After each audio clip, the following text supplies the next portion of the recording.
Menzies, ayer y hoy,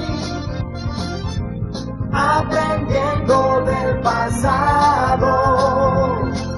De Menzies, ayer y hoy. Seguramente decir buen día hoy es costumbre de un saludo, pero no es un buen día cuando uno tiene que recordar las atrocidades que ocurrieron hace 47 años. Cuando en 1955, el 16 de junio, bombardearon la Plaza de Mayo, uno que era un niño pensaba que había visto todo. Sin embargo, poco tiempo después, vimos cómo se sublevaban en Córdoba y amenazaban cañonear la ciudad de La Plata. De hecho, hicieron algunas de esas tropelías. Amenazaban con volar el tanque de gas de Constituyente y General Paz. Y así sucesivamente, no tenían ningún reparo en seguir haciendo un verdadero daño a la comunidad. Los recibieron con banderas argentinas, al nombre y al grito de ¡Viva la libertad! Y era una dictadura. Una dictadura de tal dimensión que terminaron haciendo un golpe dentro del golpe. Los liberales, esencialmente masones, que habían conformado logias, movieron y corrieron a los supuestos nacionalistas de Lonardi, y Lonardi terminó rápidamente su periodo para que Aramburu, que era más cruel, asumiera la presidencia de la República y entonces, junto con Rojas, fusilaran. Eso fue en el año 56. Pero después se sucedieron distintos golpes de Estado. Fueron ejercitando la no existencia de una justicia para los golpistas. Canicova Corral tiene los 20 cuerpos en su despacho y nunca se tomó una determinación para juzgar lo que bombardearon la Plaza de Mayo, donde todavía queda alguno vivo. Se vanagloriaron en publicaciones y fueron recibidos como héroes. Antes, cobardemente, habían escapado al Uruguay después de lanzar las bombas. La falta de justicia en una sociedad, o la justicia que mira con un solo ojo y hacia un solo lado, ha sido gran parte de la culpable de la inestabilidad nacional. Volteado el gobierno de Perón, sacaron el 41-61 y proscribieron pensar en peronista durante 18 años. 18 años. Se sucedieron gobiernos supuestamente democráticos con el peronismo proscrito.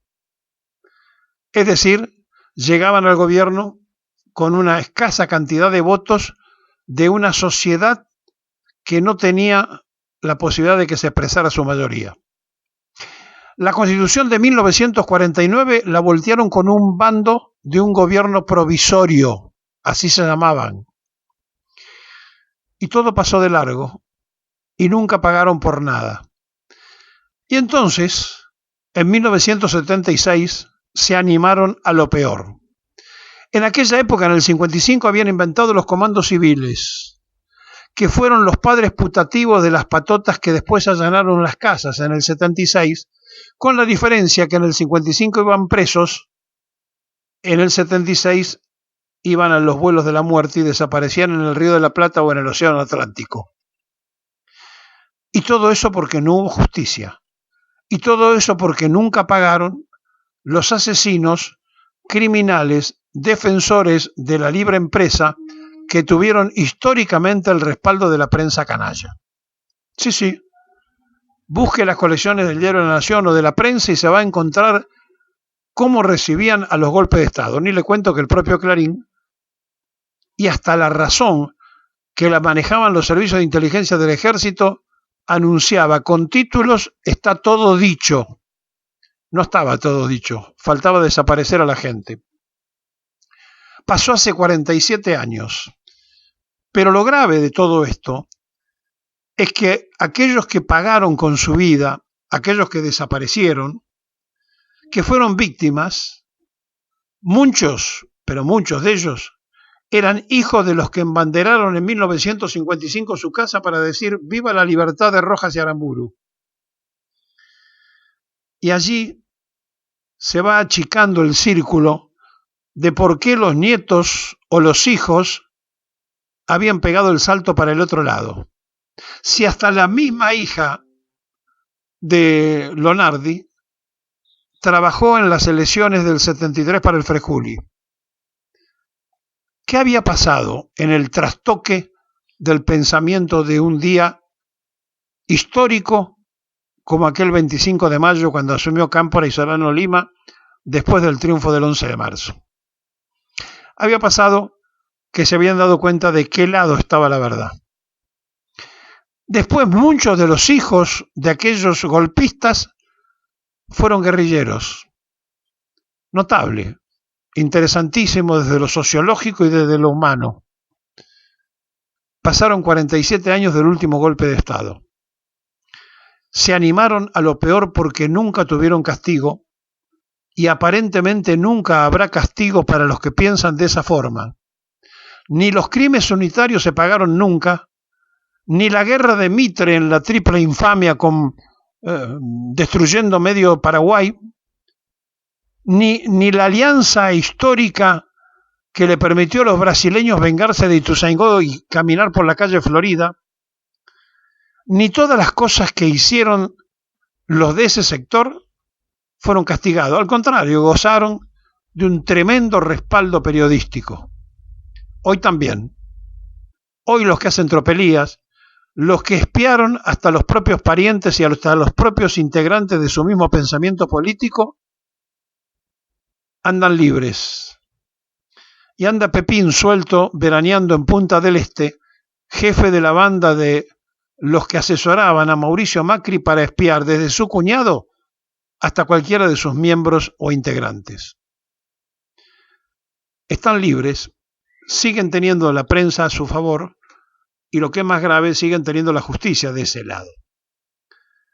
Lo que pasó el 24 de marzo del 76 no fue un accidente ni una casualidad. Fue algo establecido en la historia política argentina. Los unitarios de Caseros venían con tropas extranjeras apoyándolos. Los federales de Rosa fueron batidos como tropa nacional. El gobierno de Perón fue volteado por ese mismo tema.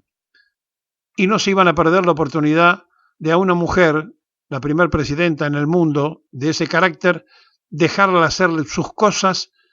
De ninguna manera se podía permitir eso. Y entonces crearon situaciones entre la guerrilla que se manejaba desde el exterior y los represores que también recibían órdenes del exterior, uno de un lado y otro de otro, dejaron que todo eso se fuera cocinando en su propia salsa para decirle después a la población que ellos venían, como en el 55, por la democracia, la libertad y la república.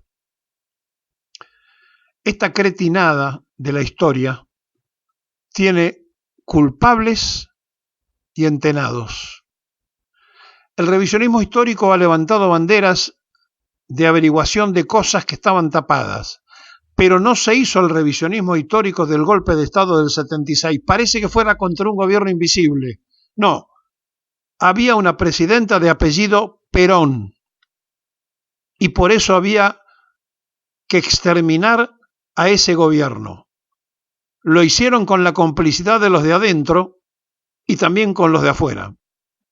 Qué casualidad, Ludre y Robledo, que habían sido representantes de la Unión Democrática, que habían votado por Tamborini y Mosca, uno la denunció Isabel con el cheque de la cruzada y el otro interinamente cuando fue presidente aplicó todo lo que le pedían desde las Fuerzas Armadas, modificando la propia ley antisubversiva que había creado legalmente el gobierno de Isabel y modificando todo eso para permitir exterminar a la subversión. Exterminar, en el término militar, es otra cosa. Lo firmó Luder. Saben, es muy difícil cuando uno tiene que hacer el propio análisis de las traiciones de los que supuestamente pensaban igual, pero operaron distinto. Hace 49 años nosotros no imaginábamos que 2 años después de el paso a la inmortalidad de Perón, íbamos a volver a vivir una situación como en el 55. Nos equivocamos, fue peor.